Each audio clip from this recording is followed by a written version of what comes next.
Operation గరుడ ఇక్కడ కూడా highlight చేశారు. ఆ హోటళ్లకు అనుమతులు రద్దు అన్నటువంటిది ఇక్కడ కూడా హైలైట్ చేశారు. అయితే 50% పచ్చదనం లక్ష్యం ఉప ముఖ్యమంత్రి పవన్ కళ్యాణ్ వెల్లడి. ఏపీ నగర వనాల లోగో ఆవిష్కరణ. రాష్ట్రంలో పచ్చదనం 50% పెంచడానికి, అటవీ అభివృద్ధిలో సమాజ భాగస్వామ్యాన్ని పెంచడానికి ప్రభుత్వం కట్టుబడి ఉందని ఉప ముఖ్యమంత్రి అటవీ శాఖ మంత్రి పవన్ కళ్యాణ్ చెప్పారు. అంతర్జాతీయ అటవీ దినోత్సవం సందర్భంగా మంగళగిరిలోని క్యాంప్ కార్యాలయం శుక్రవారం ఏపీ నగర వనాల లోగోను ఆవిష్కరించారు. ఈ సందర్భంగా పవన్ కళ్యాణ్ మాట్లాడుతూ సీఎం చంద్రబాబు దార్శనిక నాయకత్వంలో అడవులు, పులుల కారిడార్ను బలోపేతం చేయడానికి, క్షీణించిన ఆవాసాల పునరుద్ధరణకు చర్యలు తీసుకున్నామని తెలిపారు.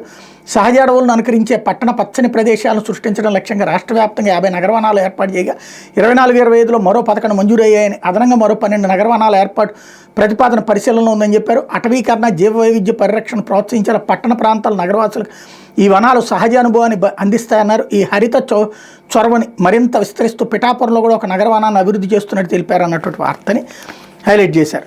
ఏవైతే 4 నెలల్లో విశాఖ మాస్టర్ ప్లాన్ రాబోయే 30 ఏళ్లకు రూపకల్పన. మంత్రి నారాయణ జీవీఎంసీ పరిధిలోని ఎమ్మెల్యేలు అధికారులతో సమీక్ష. విశాఖపట్నం అభివృద్ధికి మాస్టర్ ప్లాన్ 4 నెలల్లోకి సిద్ధం చేస్తాం. రాబోయే 30 ఏళ్లను దృష్టిలో పెట్టుకుని దీన్ని రూపొందిస్తామని మంత్రి నారాయణ చెప్పారు. విశాఖపట్నం నగరాభివృద్ధితో పాటు సమస్యల పరిష్కారం తీసుకోవాల్సిన చర్యపై జీవీఎంసీ పరిధిలోని ఎమ్మెల్యేలతో మంత్రి నారాయణ శుక్రవారం సమీక్షించారన్నటువంటి వార్తని హైలైట్ చేశారు. కాకపోతే ఇక్కడ 30 ఏళ్ల కోసం ఏంది, 100 ఏళ్ల కోసం చేయాలి.